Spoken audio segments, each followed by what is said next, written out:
Hi and welcome to Literary Hype. I am Stephanie, your Literary Hype Woman, and I get to bring you something really cool today. This is not a normal author conversation vibe. This is a conversation with a publisher, which when I went into it, I kind of had this mindset that it wasn't going to be all that interesting because it's a publisher, not an author, like blah, blah, blah, blah. I just had it in my head that it wasn't going to be anything too special.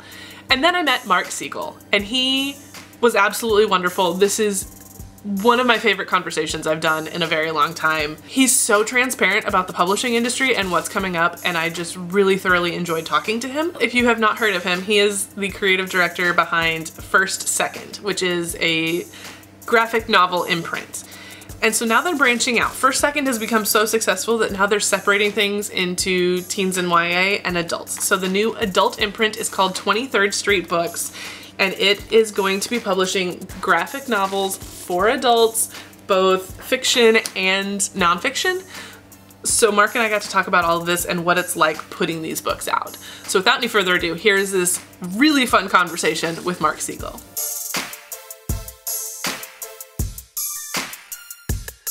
Welcome to Literary Hype. It's so exciting to have you on here to talk about a new adventure that you're taking part in. So for anyone who hasn't heard of 23rd Street Books yet, tell us what this is all about. So 23rd Street is a new creation born out of First Second Books. Now maybe some of your viewers don't know First Second. First Second is Macmillan's graphic novel house. And we've been going for about 18 years or so. And we've been publishing in all age categories. So we've been doing children's, we've been doing teen, and we've been doing adult, all graphic novels, but we're best known for our young readers. And some people who follow us over the years don't always realize that we have adult graphic novels, because basically in America, publishing adult books and young readers' books they're two very different games. So what we decided this year, as First Second is booming and is in the middle of this incredible renaissance of comics in America, is we decided it's time to separate out our lists on the adult side and give it its own dedicated brand. And that brand is called 23rd Street Books. And that's named after our origins in New York City at the Flatiron Building, which was on 23rd Street. And so it's now basically 01 plus 23, so a natural growth. You definitely took my next question, because I was going to ask about the name meaning and if you had already caught on to the 0123. The magic, like First Second is one of those weird names that kind of does a kind of strange short circuit in your brain. And it's worked for us beautifully. It's really odd, and it's one of those things that just turned up. It just turned up, and then afterwards, all kinds of interesting meanings became apparent. And 23rd Street was the same way. We had all kinds of names, and then that one just dropped in, and then suddenly it was like, oh yeah, it continues the same. It's like we're continuing the adventure and expanding and growing, which is great. So then will YA graphic novels eventually get its own and be something with 45? Hey, I had not thought of that. But maybe you've just planted a seed. It's a great number. It was my high school basketball and volleyball number. I mean, 23, when you start looking at where 23 shows up. 23 is one of those numbers that pops up in a lot of places. Yes. Like, isn't there a whole movie about it with Jim Carrey? Yeah. And in fact, when you're aware of 23, you start seeing everywhere in movies, like if it's a hotel room, it's 23. If it, there's like a lot of 23s. It's one of those numbers that just haunts you a little bit. Yeah. So it's a great number and a great plan. You touched on the comics renaissance that we're having with adults. Why do you think this is what we're seeing right now as a trend in books? I mean, I feel like it's definitely more than a fad. It's been, an explosion of this kind of visual, some people talk about visual literacy in our day and age. We're flooded with imagery, so it makes sense that the kind of the art form of words and pictures in marriage is resonant. It's like people love it. And I love prose, I love novels, and for a long time there was this stigma with comics in America. And then it became clear, the educators got on quickly. They were like, hey, wait a minute, these comics are producing lifelong readers who are voracious readers of everything. And so the prejudices against it have been falling away. And now, there's also an explosion in America and in Canada of this, the younger and the teen middle grades. And those people are growing up and starting families and, joining the adult world. So we're here for them. What would you say to someone who believes that graphic novels don't count as books? It's okay. Everyone's entitled to their opinion. But you can be wrong. You can be wrong. People focus on a format, but it's really their voices. So it's like, if you're a prose reader or a nonfiction reader, you have your favorite authors, and it's like, it's their inner world you're tapping into. So I think for those people, oftentimes it's like they just haven't had that entry point. It's a bit like, it's like the first time you try a really, really good wine. Like, I remember having this moment with my wife. We were really young, and it was like we thought drinking was, a keg at a party. And then one day, somebody gave us a bottle of wine, like a fancy wine, with a platter of cheeses.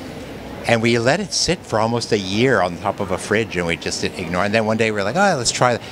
And then I remember having that first sip and going, oh, this is why people go crazy about this stuff and like all this, And I think with a good graphic novel, sometimes you just need an entry point. You need to connect to a great voice, and then you're like, and like my wife, for example, she's not like a comics reader. That's not her first choice. And we've had a funny exchange together over the years because her background is in ballet, and ballet doesn't really do it for me. But she got me into seeing Symphony in C at American Ballet Theater with like one of the best ballerinas in the world, and I was transported, and I was like, okay, I get it. I get it. I'm like, it's not just silly nonsense with no story and no nothing. It was like, I get that some people, are moved like really deeply by that. And it's the same thing with a good graphic novel, a good novel, a good movie. It applies to all forms of entertainment. It does. So for someone looking to potentially give graphic novels a try, how do you suggest they approach finding the right vibe for them? That's a great question. I mean, in a way, what we've been trying to do with First Second for the last almost 2 decades, and there are a lot of good houses out there, but now there's a lot of good review. Some serious reviewers turn to graphic novels, so you can look things up and see, what speaks to you, and and it might be genre. There's some great romance, there's some great sci-fi, there's also great memoir, and sometimes it's very surprising. You just connect, like there are certain people, like an author like Vera Brosgol, who just now has a new book out called Plain Jane and the Mermaid, and she's one of those people, you don't need the secret handshake of comics. She connects with people who are not comics readers, and there's a few like that. So I would take that tack. I would ask around, look around, and if you have a good local library, the librarians are way ahead. They have been for many years now, and they're great at giving you advice. Like especially if they know your reading diet, they're like, oh, okay, you're into the Fourth Wing, and then you need to, go here, that kind of thing. So what's the vibe that people can expect from 23rd Street Books? It's, in a sense, we're keeping in the same spirit as First Second, so it's an author house. It's about, people with extraordinary wellsprings in them that have found that wellspring and are producing from it. So you're going to see, some daring stuff, some, visually wow, breathtaking art in many different styles. and you're going to see, many different approaches to storytelling. Some really fun nonfiction. We're going to be careful. I feel like there are certain trends that we don't necessarily want to follow on. There's a lot of very heavy, kind of trauma-based memoir, and I think these are not easy times for humans generally on this planet, and I think when it comes to adults especially, we're all a bit worn out. If it's not one thing, it's another. We've taken a bashing in the last couple generations, and I think a lot of people need a treat. They need and some of it will be escapist, some of it a little more serious, some of it informative. But I'm looking for lift and something upbeat and something that is kind of nourishing to the soul and not just shining a light on the dark corners of the human story. I saw a quote, I don't remember if it was you or the vice president, that called it a creative lab, is what you're trying to build. How do you establish a creative lab within a publishing house? Great. That's one of the best questions I've ever been asked. I mean it. So, how do you? So, part of the problem is you have the pressure of there's this impossible dance between art and commerce. And an editor is the punching bag in between the two. And it's like, there's no winning. You're gonna, one is always stepping on the toes of the other.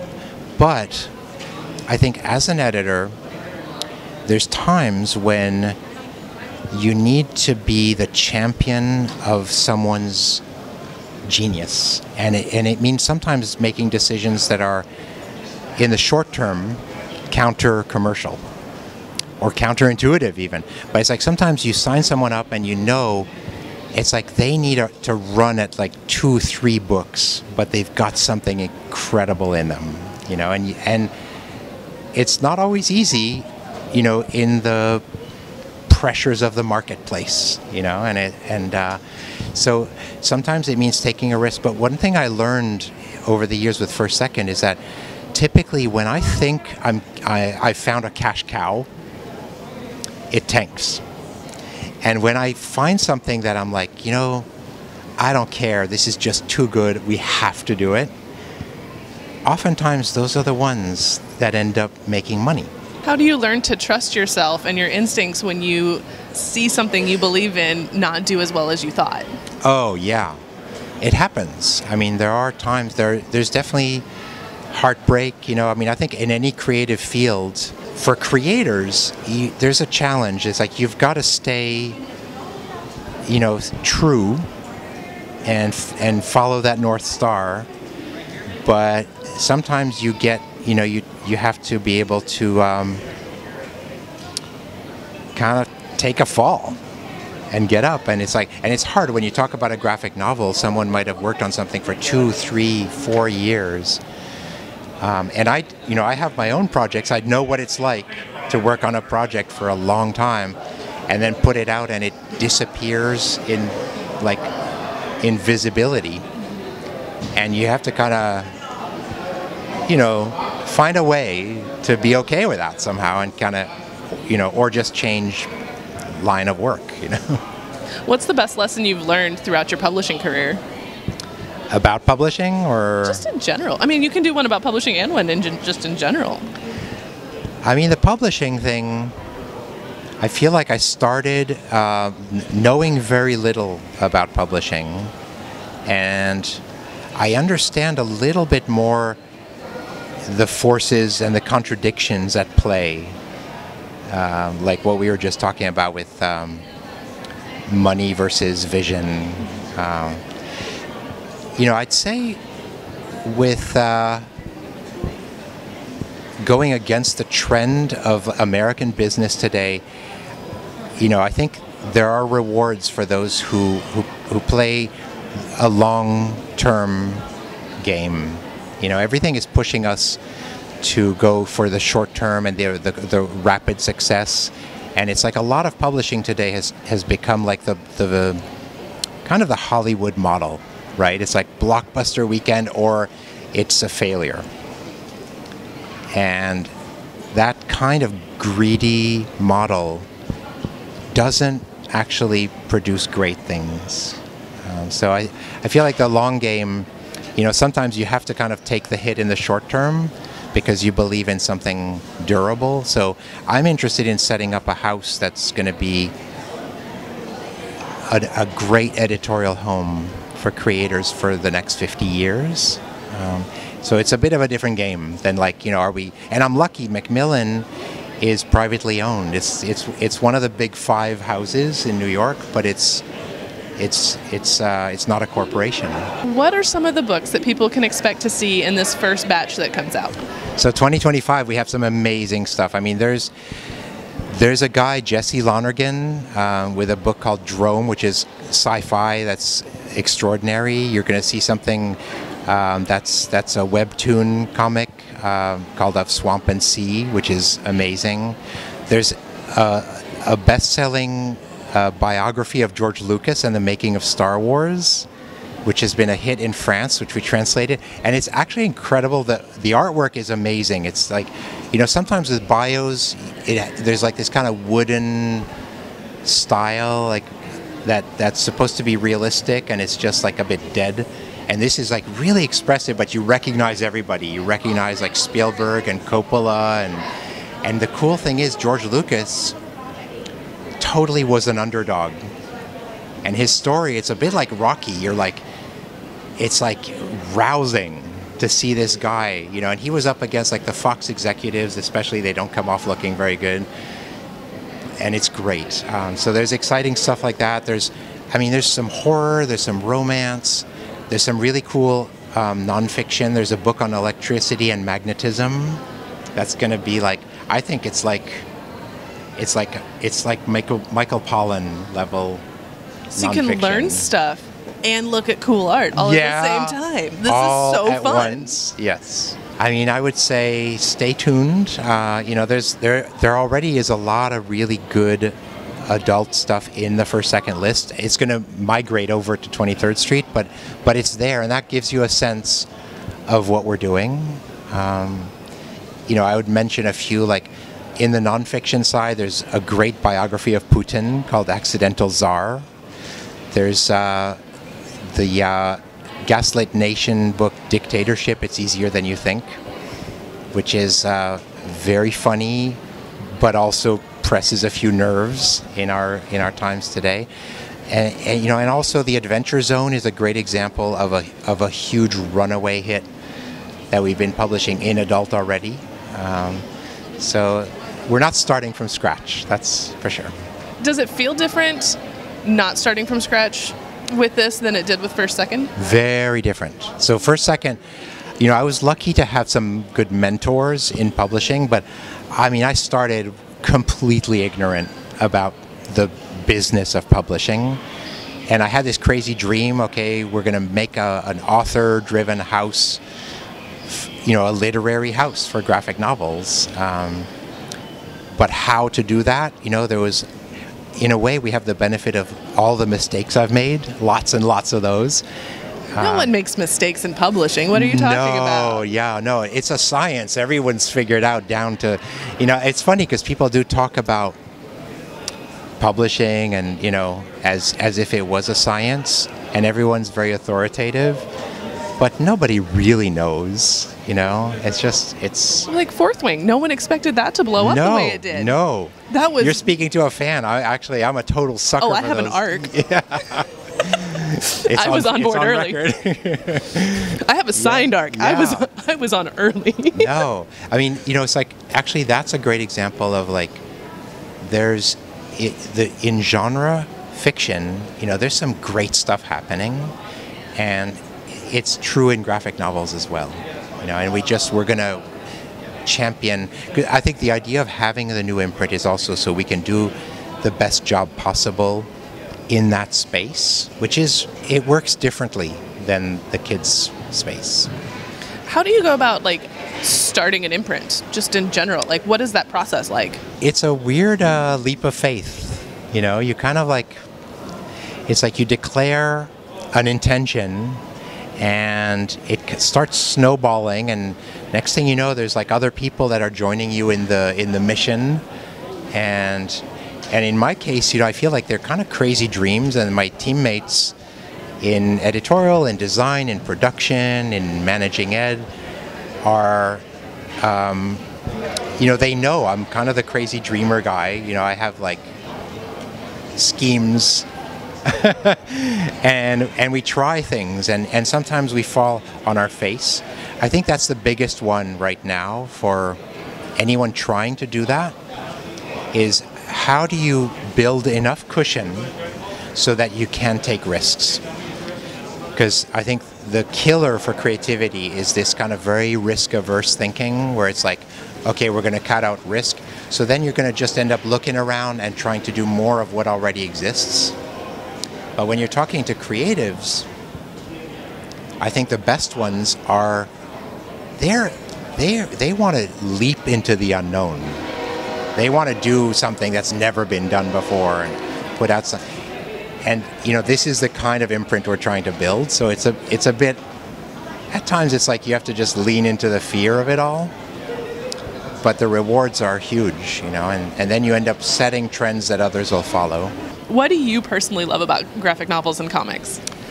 I mean, I feel like I've always been a sucker for this magical alchemy of words and pictures, and I love the written word. It's like, but I think a novel works on a different part of your mind, so it's like a different part of you reading, and when it's good, you really do need to read the pictures as much as the dialogue and the writing, and then there's a kind of a third thing that's happening between the two. It's kind of like unseen art form, and I love that.